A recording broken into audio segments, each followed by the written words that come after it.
restart this.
Oh, all right. Hey guys. Yeah. Welcome to our very first live stream. What a janky start to our first live stream. Well, it is live. Yeah. It is live, so you're allowed to make mistakes. Yeah. Well, you're speaking now, and I haven't introduced you yet. That's okay too. Yeah, that's okay. But I'll just introduce you right now.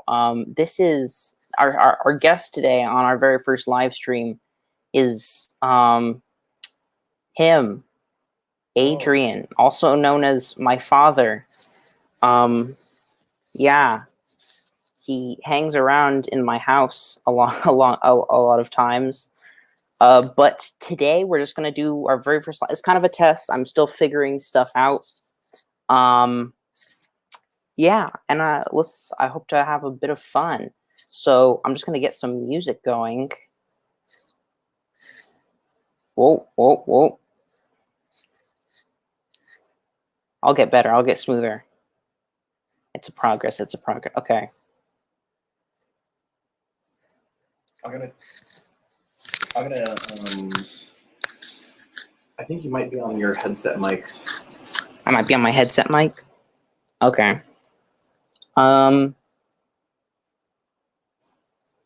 Not too sure. Here. This is why I got the. Oh, man. Okay. We're gonna have to get back to you in a second. No. No. You okay. have to go to settings. Yeah. I probably have to go to settings. So. Man. Well, hold on. Let me do a quick little test. Yeah, we're just gonna test. I can just speak up. My voice is coming through. I can hear. Okay. So, to get a what's it called? Technical difficulties screen. Just in case, we got to be prepared for that kind of stuff. You just want to flex that technical difficulty screen? Yep. I got to use it for something.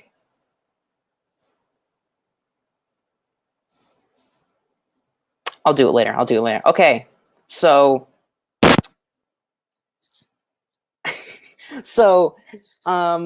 yeah. So here we go. Yeah, we're live. Here we go. We're going. We've gone.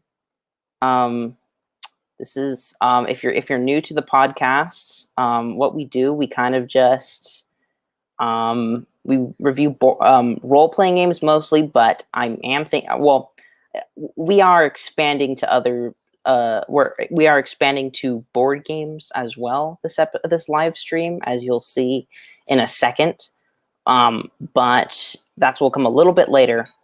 First, I know, Father, that you're not the biggest tabletop RPG fan.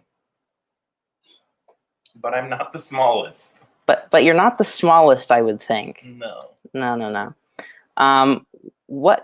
We've played several role-playing games. Do you know all the role-playing games that we've played together? Should I look there or there? You could look either one. Wait, what was the question? Do I know? Can you just list off some of the role-playing games we've played, me and you together? Well, my favorite is Root. That we played, the Root tabletop role-playing game, which I have backed on Kickstarter, and sadly, I still have not received my copy. No one has yet. I think there's digital stuff. Well, there is digital stuff. It feels bad. That's how we were able to play. Yeah, I'm sure it does. They got all those goodies, though. Go check them out on Kickstarter. They do. It does look very cool. I know, everything looks so cool that I wanted to back at like a higher. Like I backed it, and then I went in and I upped my my level because they added a lot of cool stuff. Yeah. So Root is okay. No, sorry. Go ahead. Go ahead. Oh, I was just gonna try to finish answering the question. We played that. We played D&D. Yeah. We played the Star Wars. What is it? Edge of the Empire. Yeah, we did the Fantasy Flight system, which I reviewed both D&D and Fantasy Flight. And then what else have we played? Oh, I played the that Goblin one with you. Oh yeah. Oh wait, did we? No, we didn't get to. We didn't get around to that. I was just listening. I just yeah. We played that. I played that with my younger siblings, but What else? I have a bad memory. You have a better memory than I do. What else did we play? I mean, I know we played D&D, Fantasy Flight, and Root, and I thought we played more, but now I'm thinking about it, I can't remember anything else. We have we play a lot of other non-role-playing. Yes. Well, I was gonna say, Root actually originated. It was by Magpie Games. It originated as a board game, a very good board game. While you're talking, I'm gonna test a different audio setup. All right. Shouldn't affect anything. Keep talking. Yeah. So, Root is by Magpie Games. It's one of my favorite board games. And then they've just recently adapted it into a role-playing game, which is it's a super cool world building. But yeah, I just I think we're getting a little bit echo. How about now? No echo. Okay, so when I go to talk, I'll unmute myself over here. Okay. Oh, but then maybe you'll need to mute yourself. Yeah. Let's go back to how we were. I'll just keep. Yeah. I'll continue to shout. Okay. But yeah, so today we are going to be unboxing a board game. That will come a little bit later. But when we do, wait, that'll come a little bit later. But before we do, I'm thinking I want to ask a few more questions. So do you have, what is the ideal role-playing game for you? Because I know you're not the biggest fan, but do you like more complicated or less complicated, more open, to like setting-wise, or less open, more specifically tailored to a type of setting? The ideal role-playing game for me is the Root tabletop game by Magpie Games. All right. I need it now. Please ship me my backed copy. Yeah, so like no, okay, so the reason I like Root better than the other systems that we've played is because I feel like it was easier to learn. Mm-hmm. So it was easier to get going, and then which is the powered by the Apocalypse system. They should just call it the Apocalypse system. Well, I've seen it abbreviated. PBA. Yeah. PBTA. Yeah, PBTA. Even. But I feel like I really like that because it's straightforward, easy to learn, and like you quickly start having fun, and there's not so much to remember. And then also, if I remember right, What's different about the GM in that one? I'm not sure. The GM kind of has. I feel like that one it's much easier to kind of get into the ideal GM role because it's about the players. Like I don't know, it's really easy to focus on the players and what's happening because because of the simplicity. Honestly, I don't see any downsides to that system. I feel like I really like the Powered by Apocalypse system, and I wish I played more. I've just played so much D&D. A good thing is that there's been like there's a couple spin-offs of the D20 system for D&D. Like there is I can't remember what it's called, but it's a superhero RPG that runs off of the D20 system, which is like D&D. There's also Saga Edition, Star Wars Saga Edition, the role-playing game. That also runs off of a D20 system. It's like D&D 3rd edition or something. But I was just going to say, you've run a couple games. How do you like to run your games? Do you like to plan a lot? Or do you like to kind of keep it open like I've been leaning into lately? Well, when I first started, when I first tried to GM, I think the first time you GM'd, the first time you ran a game was with Edge of the Empire. Yeah. And I tried to read as much as I could, and that's a real thick rule book. It's huge, and I tried to write like a cool, compelling story, and then I ended up making a lot of newbie GM mistakes. Yeah. But then I feel like, I don't know. Sometimes I want a second go at that system, and sometimes I just never want to go back there at all, as much as I love Star Wars. It was... So I did that one, and then I GM'd for Root. And I know you said you kept that one a little bit more open when you were writing, right? Oh, yeah. So that one, trying to learn my lessons, I kept it open. I avoided railroading. Yes. And then at the same time, I had a couple little ideas that could sort of expand into bigger, cooler things. The one mission I did, I remember, like, they just weren't biting. They weren't biting on the little nuggets I was trying to put out there. Let's just do like a quick 2-minute recap of your Root session. Do you remember? I vaguely remember.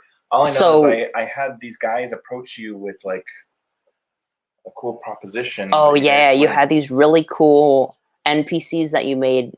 They were like on a road, and they approached us with like a mission or something. We were just like, nah. Yeah, to be part of their clan or something. Yeah. And all 4 of you were like, we're good. So I think how we started out, Dom, which Dominique has done the theme for our usual episodes. Go check them out at the Starfighter podcast. But he played Root with us. And I think Dom and Atticus, who has been on one of my episodes, they were like breaking out of prison, right? Or Atticus had right. Dom had just broken Atticus out of prison, and then Atticus had called us to a certain town or clearing in this big forest that Roots takes place in, and then like we had to break him out, and then we were just like running away. Not saying you have to pick favorites, but what is your favorite character that made from all of us, from Dom, Wave, me, Cindy, and Atticus? I can't remember your characters. Well, I can remember Atticus because he was like the little cat, I think, with the bow tie. Yeah, he did a little kitten with a bow tie. With a bow tie the size of his head. Mm-hmm. Just classic cuteness. And then I think Dom was a wolf. And he did some Dom murder hoboing. Yes. Okay. We should get into some slang. I've taught you a couple RPG slang words. Yes. One is am I using slang correctly? Terminology? Well, okay, let's just say they're words that you use when you're role playing, okay? So that RPG lingo. That's the word. So we mentioned railroading before. This is a very common in fact, I've actually heard of some people that they realize they were railroading. I should explain it first. So railroading is when usually a new or even pretty experienced GMs, game masters, try to force the players on a certain narrative too much, which on one end, some people like not really having to figure out where the next story is all the time. But a lot of times people, when they're role playing, like to kind of explore a bit more.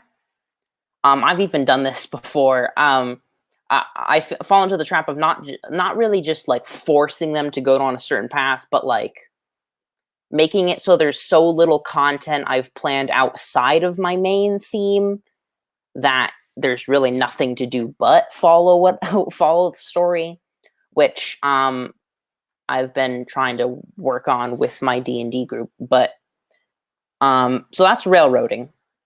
I've even heard some people that like railroading because they don't want to figure out how to go to the next thing and the next thing. They just kind of want to go through it. Yeah.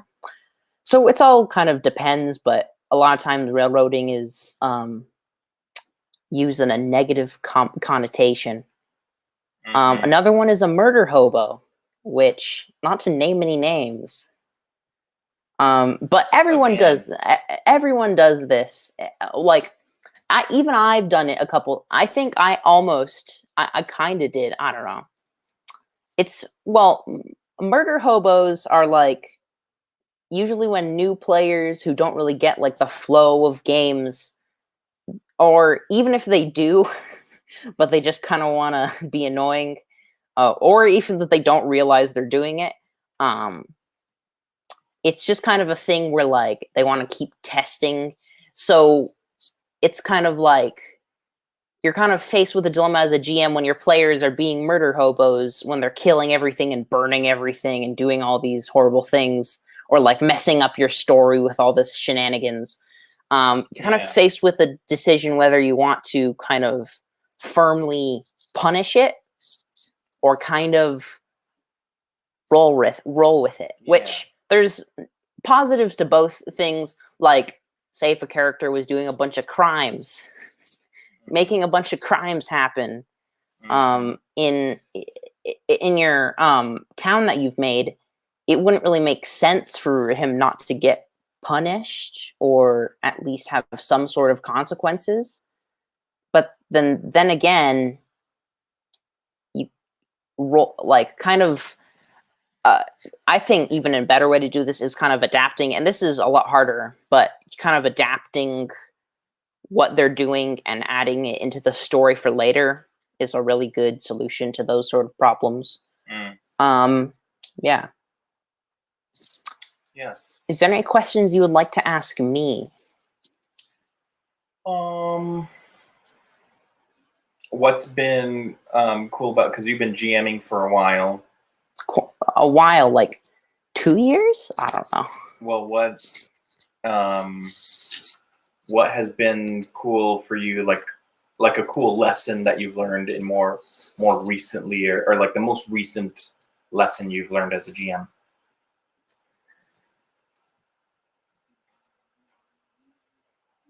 I think most recent I think is just roll with the punches, and or maybe something you have to keep keep remembering or keep relearning. Yeah. So something I really struggle with is like,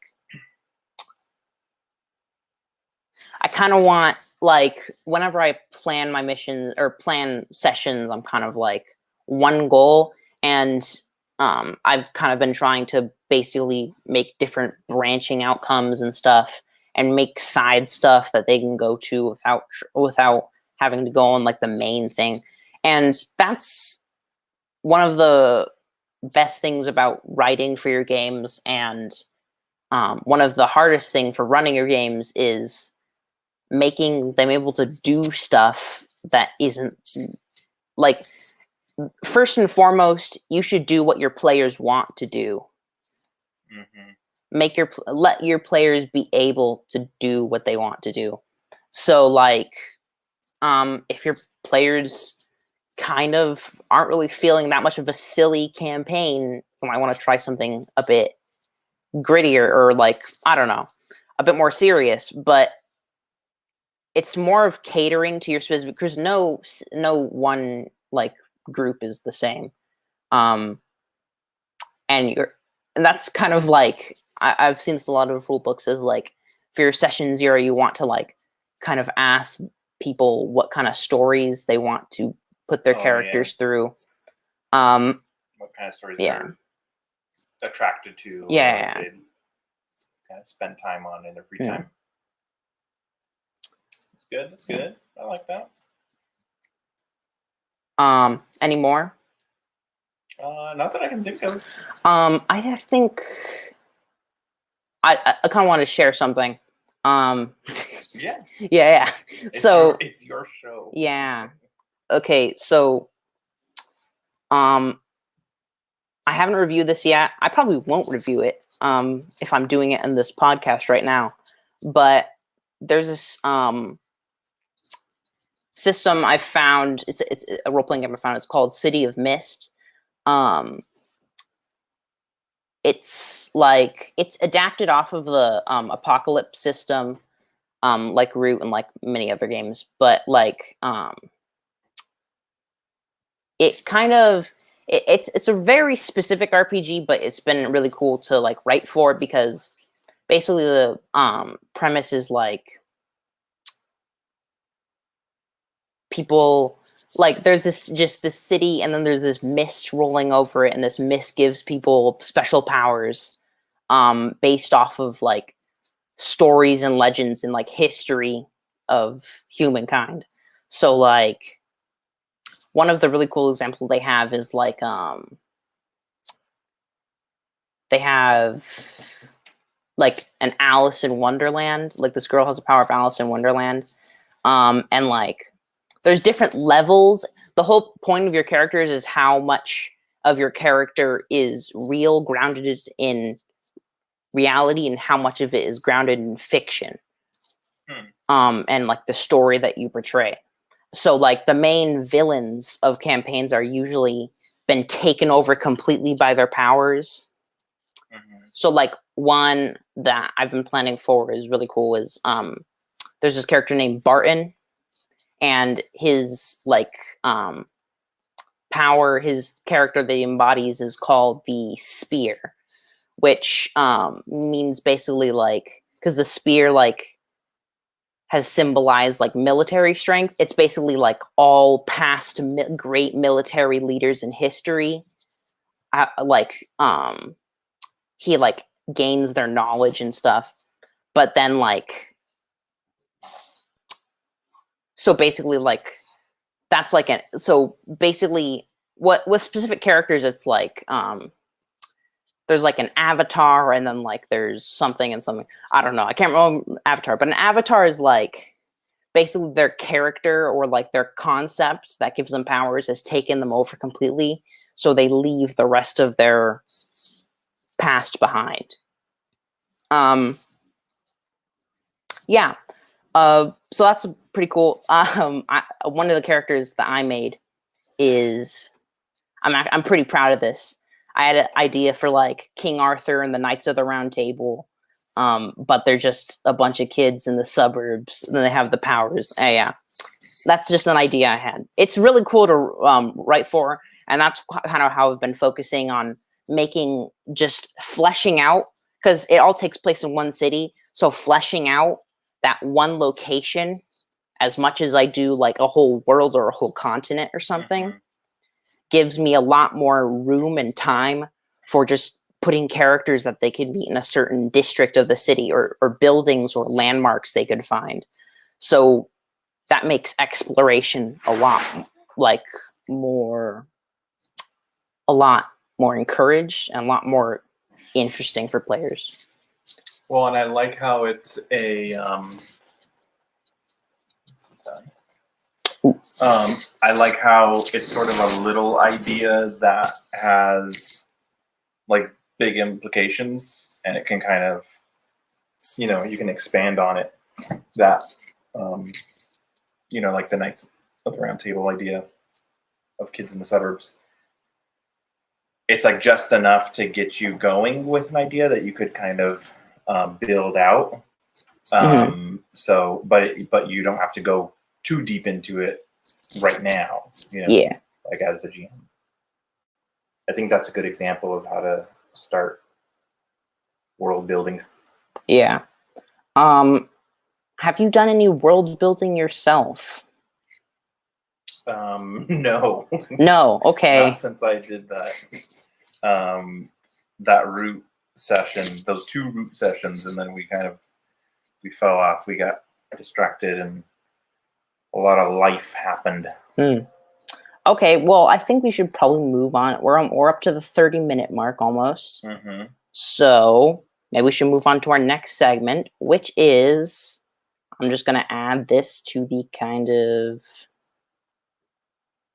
let's see, if I add this to the stream. If I do it like this, can I move this out? No, I cannot. That's good like that. That's good? It's up to you. How does it look on the stream? I kind of want to see if we can make it focus on the table. And have us on the side? Yes. Because, maybe this would... Okay, I think that's fine. That's good, right? Oh, yeah, there you go. All right. Yeah, so this board game is called The Initiative. Would you like to kind of explain, before we open, would you kind of like to explain the backstory of how we bought how we got this game? Yeah, so basically a shout out to an independent media group led by Ben Hansen. It's called MinMax, MINN, 2 N's, because they're based out of Minnesota. MinMax, if you look them up on YouTube, they have a lot of cool stuff, a lot of cool content. And they're so cool, in fact, and again, independent, that I've been backing them on Patreon for, I don't know, probably a little more than 6 months. And then they had a giveaway, and I randomly won this copy of The Initiative. So thank you to MinMax, thanks to Ben and the crew. And so yeah, we hadn't heard of it before I saw it on the MinMax Show podcast, and I wanted to unbox it, and we're definitely excited to play and learn about it. All right. So why don't we kind of unbox it? Yeah. We're unboxing it now. We'll both do it. Yeah, we'll do it together. Yeah. So it was kind of... All right. So we have instruction manuals. All right. There you go. So this is kind of an interesting thing, and it's on the cover as well, but oh gosh, there goes our What's weird, I've noticed from the box, is like they have such weird conflicting art styles. Yeah, that's what I Like, was gonna- look. So maybe if I can hold this up to the camera, like that, right there. Here, I got it. If you can look right there, it has like a kind of cartoony character with a kind of, I wouldn't say realistic, but kind of more gritty comic booky looking character. Yeah, like more classic comic book on the left, and then definitely stylized cartoony on the right. And it just continues on with some of these game pieces. But the other thing is, and maybe we'll learn more as I'm already forgetting the overall concept here, but one thing I was going to point out was that it has this crossed out. Yeah. And at first I was like, it was a little jarring to me. I do some design work, and it was like, I gotta say, kind of like, I don't know, a little off-putting to me, but the more I see it, the more it's kind of intriguing and interesting, and definitely a design choice. I'm thinking that probably comes into play at some point. So be super careful, Landon, as you go to start reading these instructions. It says read pages 2 through 5 only. All right. Pretty interesting. And then I thought I would maybe. Oh, hold up. Maybe we should show this to the camera real quick. Oh well, hold on. I wanted to say All this right. part. The back of the box says, I don't know if I can get this on camera here. It's a little rough. Oh gosh. Okay.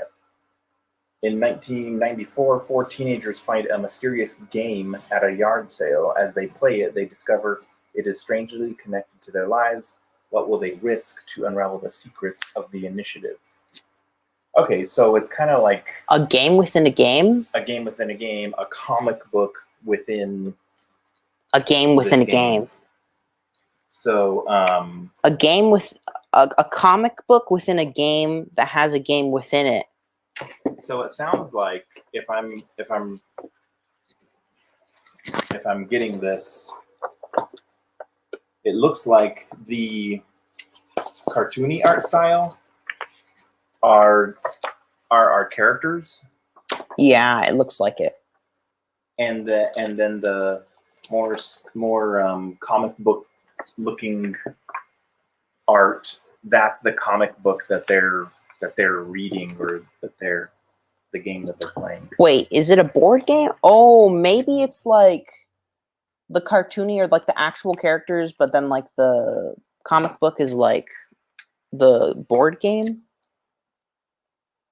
Okay, so I saw at the beginning. By the way, I know this game has like spoilers, so if you wouldn't want to be spoiled for like the basic story of the board game initiative, look away. But yeah, the first page there's like a comic book right here. So I guess that kind of intros us into the story, I'm guessing. Thanks. The initiative is a cooperative game for 1 to 4 players. All players are on the same team and win or lose the game together. In this game, you and your friends take on the role of teenagers in 1994 who have found a mysterious board game called The Key. Not only will you be playing the game as them, but you will be helping them through a pivotal chapter of their lives. To learn how to play the game, first read the instructions on the next 2 pages, pages 4 and 5. Then read the key rule sheet to learn how to play a mission. Whoa, this looks kind of deep. That's pretty cool. Probably won't play. If we do play at all, probably won't play that much of this game. Setup is definitely a little. Yeah, our setup is not right now. Not like ideal for playing a board game, especially with our table camera about to die. But I just want to say, I like when it seems like more board games are doing this, sending baggies. Ah, yes. So convenient. That's so awesome. Yeah, I just bought a board game the other day, Bargain Quest, which is a really great game. I want to play that with you sometime. But they sent like a bag for every single piece. Like Wow.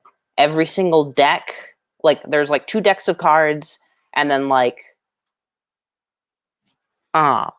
there's just the perfect amount of bags, which is really nice. Yeah. Oh, almost sneezed. Okay, we're safe.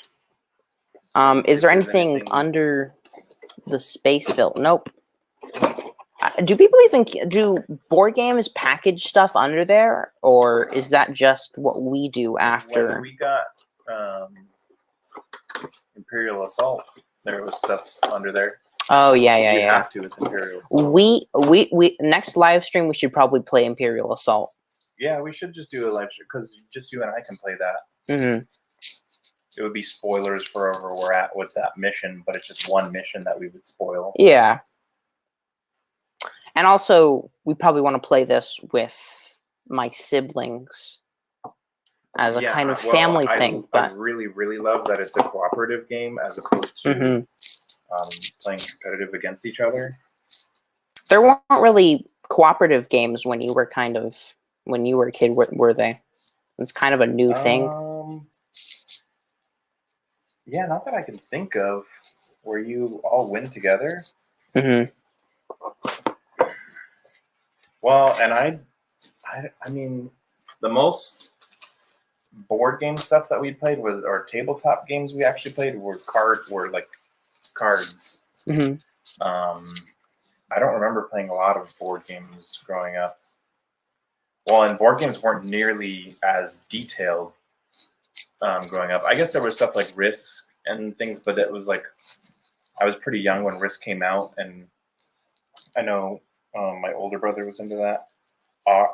But he. Oh, that's very cool. So, if anybody knows what a legacy game is, they're pretty cool. And if you don't know what a legacy game is, basically each game, the game evolves, which I think this is kind of like that because it has these mission cards. Oh, so it's saying it does that? Yeah, I'm pretty sure. Like each game, the game develops, and each session the game develops, and the story develops too. So it looks like this. It's almost like instead of a board game, it's a role-playing game where you're playing a board game. Yeah.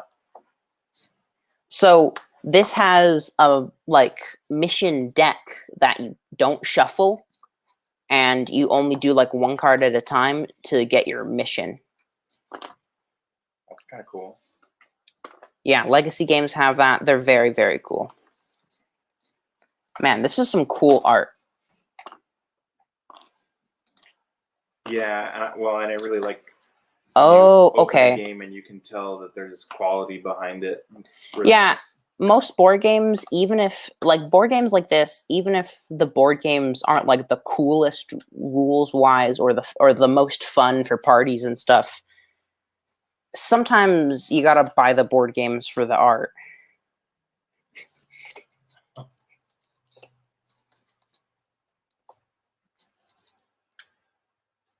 What is this? This is interesting. Oh, proof of purchase. Oh. It's not that interesting. So I'm pretty sure these, you're supposed to put these on this cipher thing, and that's supposed to make out words. There's different keys, different ciphers to make different code words and stuff.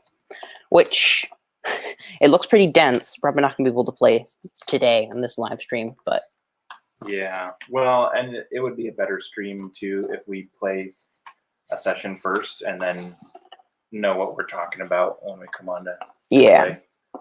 If you want to do a live stream of us playing. And once we convince your siblings to be on a live stream, or on any kind of podcast. Hey guys, do you want to see my sister Sydney? No, I'm just kidding. Okay, that was. Oh, was look at this scary greatly satisfying dog. to punch out those. What a do scary that. dog.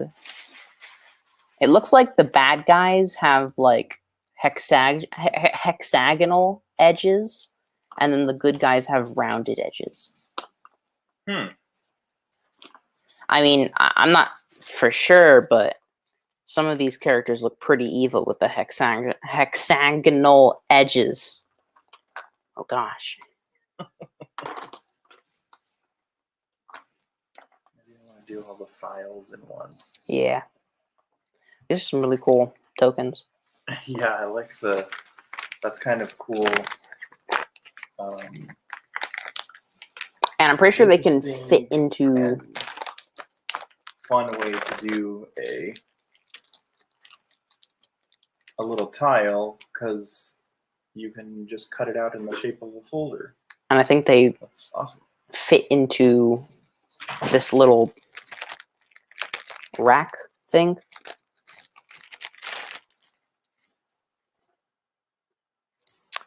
I'm not too sure what this is. I'm not going to assemble it if I don't know how it works, but...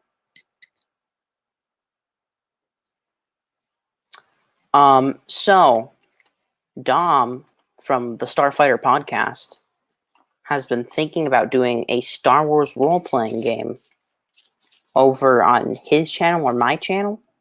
I don't know if I want to do it on his channel. I might do it on my channel and do a joint.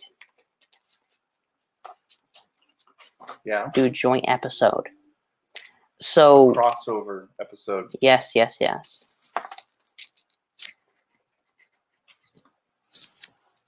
Maybe if we start plugging the Starfighter podcast enough, Dom will just appear in the chat.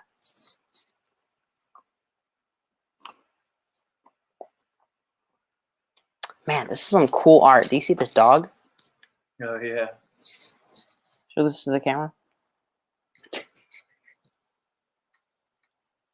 Come into focus. There you go. That's one mean pupper. Yeah, that's pretty cool. Okay, we have all the files or folders in one little baggie. Okay. So, do you think we move these around like this, or do you think they have? Does it have stand? Oh, they have stands. They have stands. Yeah, they have stands, and then there's these. It looks like there's folder shapes on this board. Yeah. So, just from the quick glances I got in the rule book, I think it might be something like you get the files, and then depending on what kind of key you have, it like reveals words.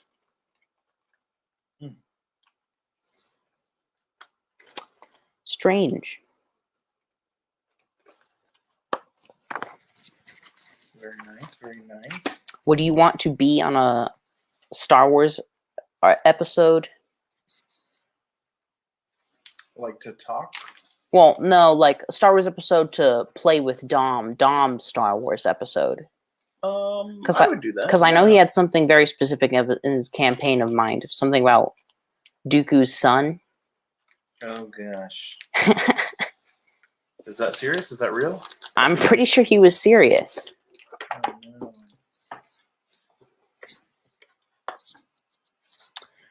I mean, yeah. Maybe we could do. Maybe we could do a video, Dom. If you're watching this, I mean, if you're not watching this live, I can see that you're not. But if you see this footage, it means that I want to do an episode with you where I help you write your campaign, but then also explain how nobody can know how the campaign works except one person, which is the game master. That would be kind of cool, though, to like record a video show, like talking through your. Yeah, talking to the building. Yeah. So there's downside. Just don't show it to like get the players to commit to not watching that video. What we could do. How about this, Dom? Dom, here's my pitch. Here's my pitch, Dom. Dom, you're watching this, right? Here's my pitch. So what we do? Listen up. So what we do basically, I'm in a couple episodes with you on. Maybe we can go take turns on mine and your podcast. And we can do a thing where it's like basically I'm writing a campaign at the same time that you are, which means we don't have to have the same missions, but we can kind of write them together, and I can kind of show you my example, maybe even take some ideas, or just I'll give you some tips while you're writing it. Not so that exactly I know, or maybe because he said he might want me to run it. If I run it, I might be doing something like either Ewoks or a like I might do some. If I could do a Star Wars campaign, I might do something like bounty hunters, like with the bounty hunter guilds, or Jedi apprentices. That might be pretty cool. Like finding their kyber crystals, like that one episode in Clone Wars. Mm-hmm. Yes. Or what if you make a mission centered around the younglings? Yes, in the yes. Jedi No, they Temple. all be younglings. They all be younglings. In the Jedi Temple Yes, yes, yes. during the Clone Wars. Uh-huh. Oh, even better. If we do it like over several sessions, I could do it like they're in what's it called? Where they get the kyber crystals.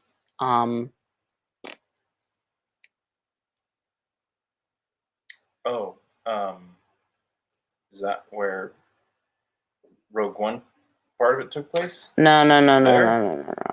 Not Jeddah, but wherever that one ice planet. You know what I'm talking about, Dom, who's definitely watching. He doesn't know. He lost to you in trivia. Yeah.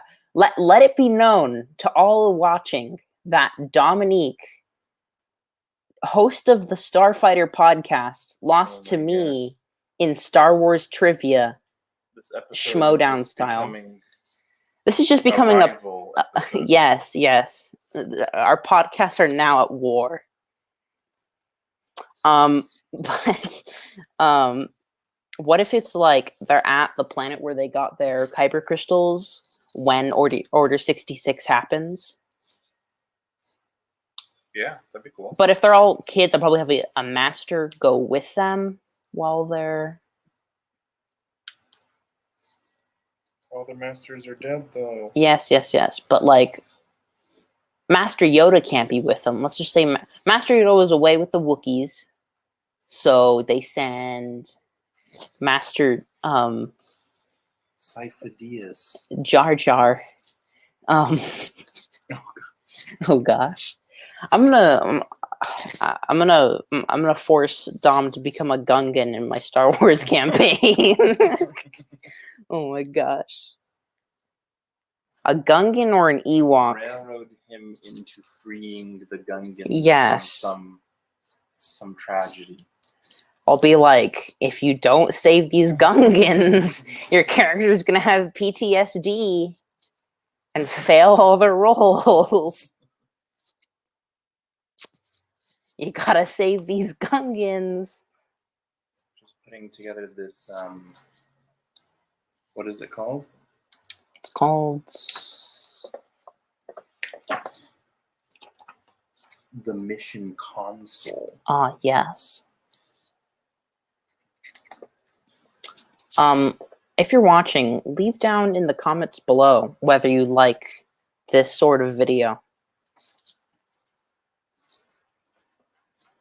Also, how about I take this time to say, you probably noticed I haven't been, I haven't been posting that many videos in the past week.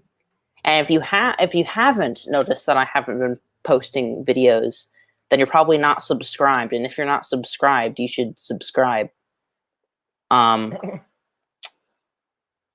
Yeah, subscribe and leave a like down below, and also ring that bell icon. If you are subscribed and haven't noticed, yeah, it's because you're subscribed to too much other stuff. So go ahead and hit unsubscribe on everything else. Yeah. So if you're not subscribed, think about it. If there's at least one YouTube channel that you're subscribed to that you don't watch anymore, because I know I have a couple.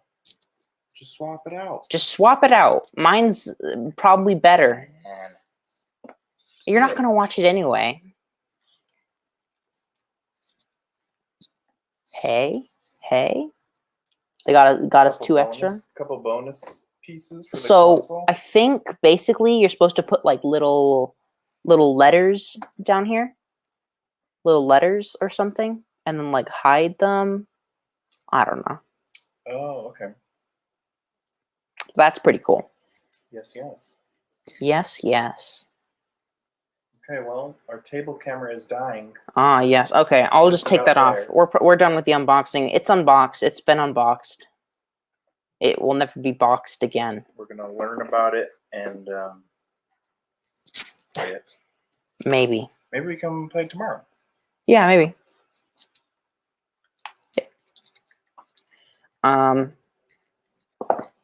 All right.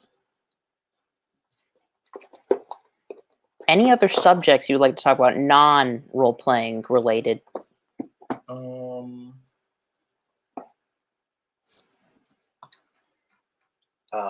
don't know. Not that I can think of. Subscribe to the Dicecast. Wonderful name, by the way. I love the name. Ah, yes. Podcast. Thank you. The name alone deserves a subscribe and a Yeah. comment. And yeah, thanks again to MinMax for the game. Stop getting way in front. Thank you. By the way, Leo Vader, while we're live streaming, Leo Vader, we should like meet up or something and do a collab. I'm sure he would. Yeah, I'm sure he's listening. I don't know. He got 1 million views on that video now. He's popping off. Big time. But yeah, I don't really have anything else. All right. Well, neither do I. We're dry. There we go. We did it. Live stream. That's a live stream. Oh my gosh, I forgot. We didn't use any of these banners I prepared. Okay, Look at this. Look at this. Look at this. I could have done this. I could have done this. Look at the stream. Look at the stream right now. We're streaming, boys. We're doing it. We're doing it live. I could have done the Dicecast live right here. By the way, make sure to look for the upcoming videos. We're going to be making a new series called The Round Table. If that sounds I'm not going to pitch it right now. You can go watch one of my other videos and then subscribe after you watch that. So I'll explain everything there in a much less prepared and rambly tone. Even less prepared than live streaming, if you believe it. Yeah, so we're almost at the hour mark. I think we should call it. Yeah. Good stream. They'll only get better. Yep. Okay. How should we close this out? How about you close that? Banners? Close this out? I could make one right now.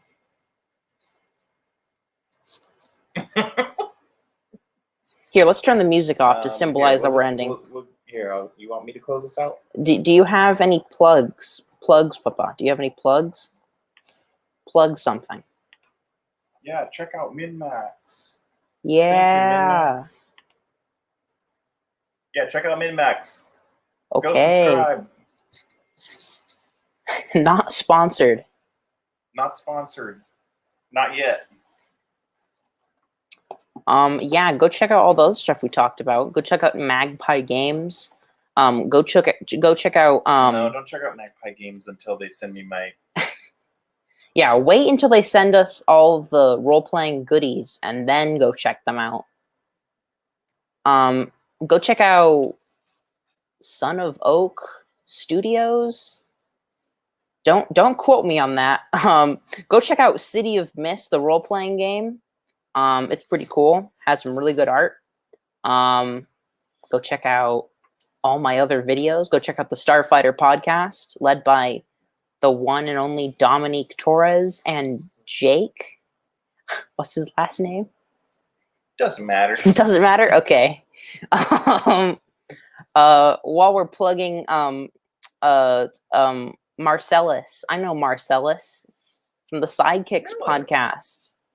He's pretty He good. doesn't need a plug. He's getting 100,000 views or something. He popped off that one video, didn't he? Good. No, he's fine. He doesn't need a plug. Don't go check him out then. Don't. Don't subscribe to the Starfighter podcast. Don't subscribe to any of these podcasts until you subscribe to the Dicecast. Yes. But other than that, I guess we'll see you all guys later. Hope you like the stream. Thanks for watching. This has been Landon and Adrian signing off. Yeah.